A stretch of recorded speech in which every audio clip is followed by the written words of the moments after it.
Good morning छात्रों, मैं दीपक सिंह, व्यवसायिक शिक्षक, महावीर कॉलेज मणिपुरा। और जैसा कि आप पेपर पढ़ते ही होंगे तो उसमें स्वयं Prabha channel, DD Uttar Pradesh channel, ये उत्तर प्रदेश डीडी वाला आपके लिए है कक्षा 12 के लिए। और मैंने आपको ये भी बताया था पिछले 2-3 वीडियो में मैं लगातार अब बताने की बता रहा हूँ कि ये 70% का कोर्स आपका कैसा है, कौन सा है। तो कक्षा 12 की जो किताब है वही आपका जो है 70% कोर्स है। थोड़ा ही देखिए, मोटी भी है। और 11 वाली जो अगर आप देखेंगे तो थोड़ी पतली है। अगर देखा भी देता हूँ मैं आपको तो ये थोड़ी आपको पतली दिखेगी, देखिए। और वो 12 की मोटी है। तो 70% 30% कोर्स को कम करके 70% लिया गया, मतलब कि 12 को लिया गया, जिसमें हम पेपर 1 में कक्षावार जो है अगर देखा जाए तो 1 से 4 वीडियो कक्षा 11 के हैं। और 4 के बाद जो हैं वीडियो वो कक्षा 12 के हैं। किताब के साथ भी मैंने आपको दिया है कक्षावार और विषयवार। तो कक्षा 11 के लड़के कक्षा 11 वाला पढ़ें और 12 वाले लड़के अब तो 12 को उनको पढ़ना ही, क्योंकि उनका 70% हो गया है। और सबसे ख़ास बात यह है कि आप बहुत ही आसान हो गया है। इसीलिए मैं भी धीरे धीरे एक एक चैप्टर में थोड़ा लंबा समय लेके आपको समझाने की कोशिश कर रहा हूँ कि आप इतनी लाइनें ज़रूर लिखिए। और सेकेंडली जो है, जो कल एक कोई एनसीसी में आप लोगों को हवा उड़ा दिया था कि नहीं एनसीसी वगैरह है, तो ये सब बातें गलत हैं। कक्षा 11 के छात्रों को मैं खुद ही कहा हूँ कि मैं आपको बताऊँगा कि कोई भी चीज़ कॉलेज की एक्टिविटीज़ अगर होगी तो वो आपको मिलेगी सूचना उसकी। तो इस तरह से आप कोरोना में दौड़ के घर से चले आते हैं, मान लीजिए कुछ हो जाए आपको, तो क्या उसका जिम्मेवार कौन होगा? मुझे तो लगता है मैं ही होऊंगा, भले किसी ने भी किया हो। लेकिन आपका मेरे पास तक आना ये मुझे बहुत दुखद दिया। ठीक है, आपको कुछ अपनी पर्सनल चीज़ें, प्रैक्टिकल्स हैं, फाइल हैं, और मान लीजिए आईडी कार्ड्स है, साइन तो अब लगभग सभी के हो गए। कक्षा 11 के छात्र भी अपना करा ही लिए होंगे। 12 की भी मैंने 50 बार आपको लिखा है। और फिर किसी हो रहा है तो ऐसे एक आध दिन आके अपना काम करके वीडियोज़ को सुनते रहिए, पढ़ते रहिए। मैं आपको गारंटी दे रहा हूँ कि जिस तरह से 25 सालों से बिना नकल की इस शिक्षा में लड़के पास होते रहे हैं, आप भी पास होंगे। और इस बार तो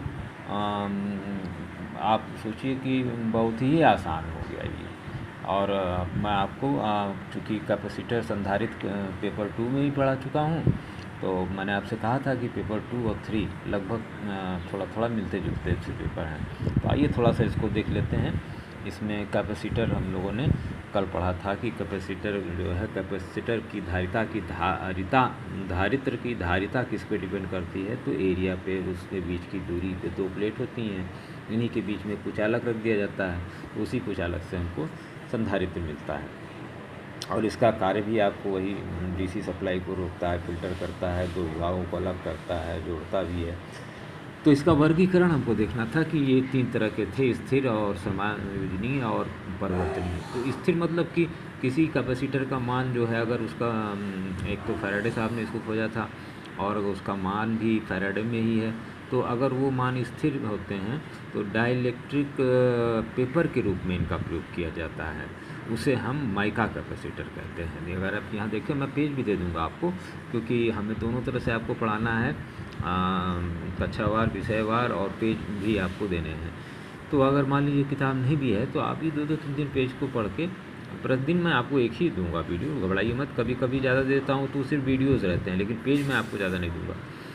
तो जो जिस कैपेसिटर में डाइलेक्ट्रिक पदार्थ के रूप में पेपर प्रयोग किया जाता है उसे माइका कैपेसिटर कहते हैं। तो इस स्थिर कैपेसिटर में ये सादा कैपेसिटर होता है। तो इसमें polyester, air, mica, ceramic, plastic, तमाम तरह के आते हैं। माइका, पॉलिस्टर, सेरेमिक, पेपर, और इनका अपना जो है एक मान भी होता है। तो और संरचना भी देख लीजिए। तो संरचना में जैसे माइका कैपेसिटर का पूछा तो इसके बीच में अभ्रक क्या होता है कि एक पतली चादर होती है और इसके अंदर धारा इधर से उधर नहीं जा सकती। अब इसके दोनों तरफ जो है धातु की प्लेट लगा दी जाएगी, तो वो क्या बन जाएगा आपका? एक माइका कैपेसिटर। इसी तरह से आपका जो देखिए यहाँ पर आपका एक इस तरह से इसको खोल के भी दिखा दिया कि आपका प्लेट हो गया ऊपर, और बीच में एक माइका अभ्रक लगा दिया आपका। तो ये माइका कैपेसिटर की आंतरिक संरचना हो गई। और इसी तरह से इन सब की रेटिंग्स भी होती हैं। तो माइका कैपेसिटर की रेटिंग जो होती है, रेटिंग का मतलब कि जैसे आप जनरेटर की रेटिंग आप देखते होंगे होती है, उसी तरह से इसकी भी रेटिंग होती है। तो इसकी धारिता 2.5 पिको फैरड, तो मिली, माइक्रो, नैनो, पिको सबसे लास्ट। हाँ, तो 2.5 पिको फैरड से 0.05 माइक्रो फैरड तक, और 150 से 400 वोल्ट डीसी तक होती है। ये बड़ा इंपॉर्टेंट होता है। और इसका प्रयोग जो है पूछता है माइका कहाँ यूज़ करते हैं, तो उच्च फ्रीक्वेंसी सर्किट या छोटे उपकरणों में इनका ज़्यादा प्रयोग होता है। दूसरा देख लें सेरेमिक कैपेसिटर।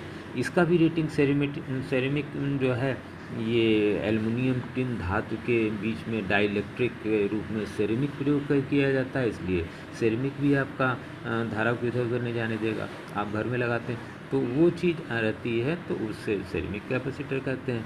इनकी भी रेटिंग होगी तो 25 पिको फैरड से 0.25 माइक्रो फैरड। माइक्रो कम है, मिली, micro, nano, pico.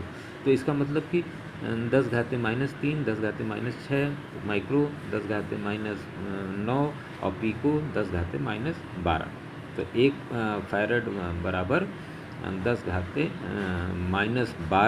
Pico farad, इस तरह से करेंगे तो समझ सकते हैं सूत्र को। इनकी भी वोल्टेज 50 से 100 वोल्ट तक यूज उच्च फ्रिक्वेंसी के में इनका प्रयोग किया जाता है। पेपर कैपेसिटर है तो इनके बीच में पेपर है लगा दिया जाता है। रेटिंग आप अगर देख लें तो इसका मान भी 0.001 माइक्रो फैरड से वोल्टेज 2000 से लेके 2000 डीसी।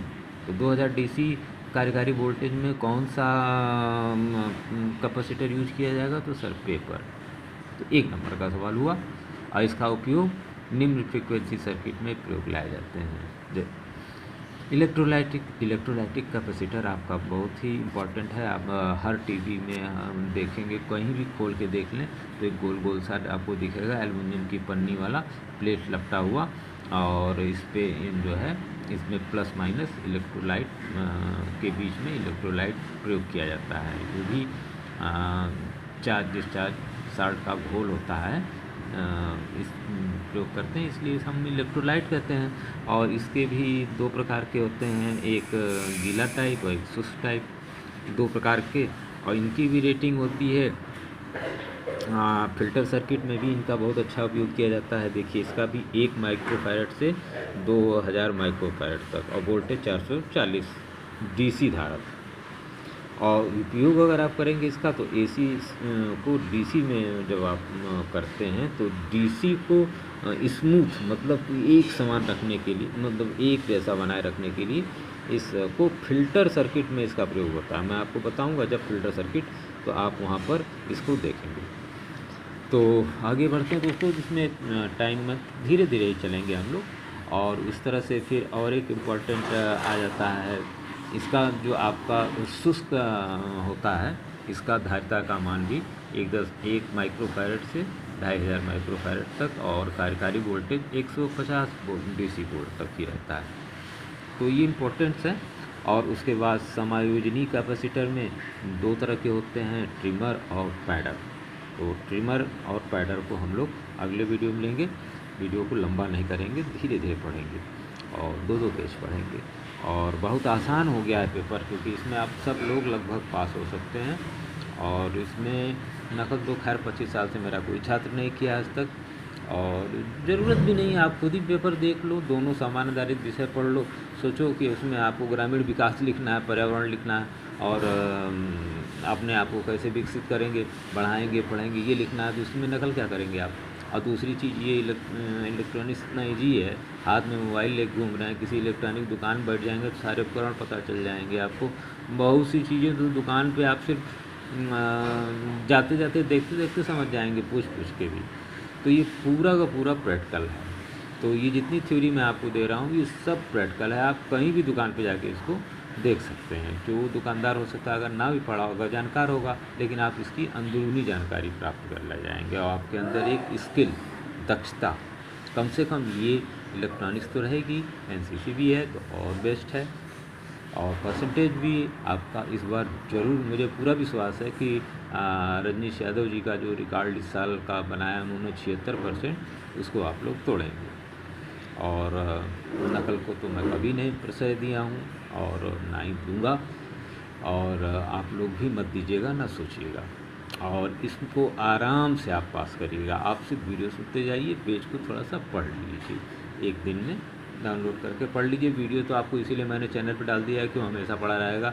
आप अपने मोबाइल से भी डिलीट कर देंगे तो वो आपको चैनल से दीपक सिंह RH डाल के मिल जाएगा, आपके लिए हमेशा वो बना रहेगा। मेनी थैंक्स छात्रों। अगला इसको मैं धीरे धीरे चलूँगा लेके, और अच्छी चीज़ है। कैपेसिटर सेकंड पेपर में भी है, थोड़ा सा उसमें भी इसका सीरियल और समायोजन सब देख लीजिएगा, इसमें भी है, तो कॉमन है। Many thanks and again good morning.